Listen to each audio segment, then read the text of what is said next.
Assalamualaikum warahmatullahi wabarakatuh. Saya Zeta Hazara Samsu Putri akan menjelaskan sejarah bahasa Indonesia. Sejarah bahasa Indonesia.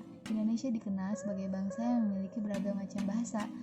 Selain itu, bahasa tersebut memiliki gaya dan keunikannya masing-masing. Muncul bahasa nasional di mana bersamanya tersimpan sejarah bahasa Indonesia yang memiliki nilai-nilai perjuangan. Sejarah bahasa Indonesia pertama kali ditemukan di sekitar pesisir Pulau Sumatera bagian tenggara, di mana yang ditemukan adalah Askara, pertama bahasa Melayu atau Jawi. Temuan tersebut kemudian mengidentifikasikan adanya penyebaran bahasa ini ke hampir seluruh tempat di Nusantara dari tempatnya yang ditemukan. Hal ini tidak lepas dari campur tangan Kerajaan Sriwijaya yang saat itu menjadi penguasa jalur perdagangan di daerah Nusantara. Kemudian bahasa Melayu menyebar ke pelosok Nusantara bersama dengan penyebaran agama Islam, serta makin kokoh keberadaannya karena bahasa Melayu didukung oleh masyarakat Nusantara, karena bahasa Melayu digunakan sebagai penghubung antara suku, antara pulau, antara pedagang, dan antara kerajaan. Perkembangan bahasa Melayu di wilayah Nusantara mempengaruhi dan mendorong tumbuhnya rasa persaudaraan dan rasa persatuan bangsa Indonesia. Oleh karena itu, para pemuda Indonesia yang bergabung dan berkumpul dalam pergerakan secara sadar mengangkat bahasa Melayu menjadi bahasa Indonesia bersatu untuk seluruh bangsa Indonesia dalam kurung, yaitu diperingati dalam Sumpah Pemuda. Dan baru setelah kemerdekaan bangsa Indonesia, tepatnya pada tanggal 18 Agustus, bangsa Indonesia diakui secara yuridis. Secara sosiologis, kita sebagai bangsa Indonesia resmi diakui pada Sumpah Pemuda pada tanggal 28 Oktober 1928.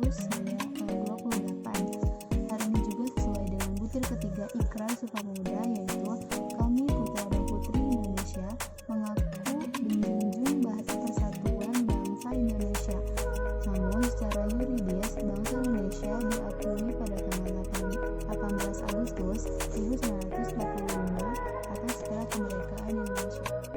Nama Melayu muncul dari nama sebuah kerajaan yang didirikan di Jambi, tempatnya di Batanghari, bernama Kerajaan Melayu. Di kerajaan ini diketahui bahwa bahasa Melayu masyarakat Jambi secara keseluruhan menggunakan dialek O, di mana akhir kalimat yang diakhiri dengan alfabet A akan berubah menjadi O, seperti kemano yang merupakan dialek O dari kata kemana. Dibandingkan daerah kerajaan Melayu yang hanya mencakup sebagian kecil dari Pulau Sumatera, hal ini disebut dari kaum Nagarakartagama sebagai asal-usul mengapa Pulau Sumatera memiliki sebutan lain sebagai Bumi Melayu. Sejarah Indonesia menjadi resmi ketika pada awal abad ke-20 mulai ada perpecahan bentuk buku tulisan pada bahasa Melayu. Pada tahun 1901, Indonesia yang masih menjadi Hindia Belanda mengadopsi ejaan Van of Heesen dan Persekutuan Tanah Melayu yang nantinya menjadi bagian dari Malaysia mengadopsi ejaan Wilkinson 3 tahun setelahnya. Ejaan ini merupakan ejaan Melayu yang dituliskan menggunakan huruf Latin dan disusun oleh Charles Van of Heesen serta melalui Sultan Makmur dan Muhammad Daud Sultan Ibrahim sebagai pembantunya dalam menyusun ejaan ini pada tahun 1896. Ciri khas ejaan ini adalah ejaan ini menggunakan I sebagai pembeda huruf I yang digunakan untuk akhiran serta sebagai pengganti huruf Y. Pengguna huruf J sebagai pengganti Y dalam kata-kata jam, sajan, pajak, dan lainnya. Penggunaan huruf E sebagai pengganti U dalam kata-kata kere, goyang, dan semacamnya. Penggunaan diakritik sebagai petik satu untuk menggunakan huruf K, seperti misalnya pada makna, kata, dan lain-lain.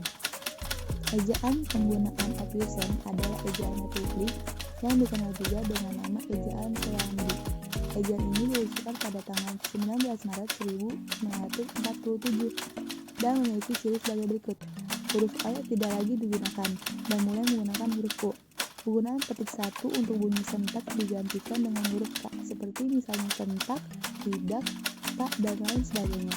Penggunaan angka 2 untuk kata yang diulang-ulang seperti main-main, makan kehormatan, dan lain-lain. Tidak adanya perbedaan antara awalan di dengan kata depan di. Ejaan Wisnu-Nathan diluncurkan pada tanggal 16 Agustus 1972 oleh Presiden dan menjadi dasar penulisan yang berlaku hingga saat ini. Dalam ejaan ini ada beberapa hal yang berubah. Penggunaan huruf C digantikan J, seperti misalnya kata-kata contoh, jandra, jatim, dan lainnya. Z digunakan dengan huruf J, pengganti C menjadi K, menggunakan penulis ja menjadi nya, perubahan ja menjadi sya, dan yang terakhir perubahan j menjadi y. Sejarah bahasa Indonesia merupakan sebuah catatan yang syarat nilai perjuangan suatu bangsa untuk menetapkan eksistensinya di mata dunia. Ada 4 faktor yang menyebabkan bahasa Melayu diangkat menjadi bahasa Indonesia, yaitu: yang pertama, bahasa Melayu sudah merupakan lingua franca di Indonesia, bahasa perhubungan dan bahasa perdagangan. Yang kedua,